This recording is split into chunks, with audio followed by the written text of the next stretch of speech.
Hello everyone, সকলে কেমন আছেন? আশা করি খুব ভালো আছেন, আর আমিও খুব ভালো আছি। তো দুপুরবেলা বুনু হঠাৎ করে চিকেন নিয়ে এসে হাজির আর বলছিল, দিদি আমাকে এখন বানিয়ে দিতে হবে চিকেন পকোড়া।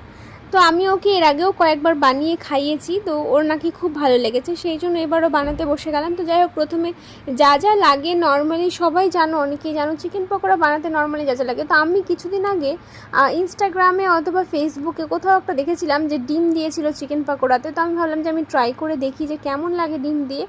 তার জন্য দিয়ে দিলাম একটা ডিম, আর একটুখানি মশলা ছিল পেস্ট করা, সেটা দিয়ে দিলাম।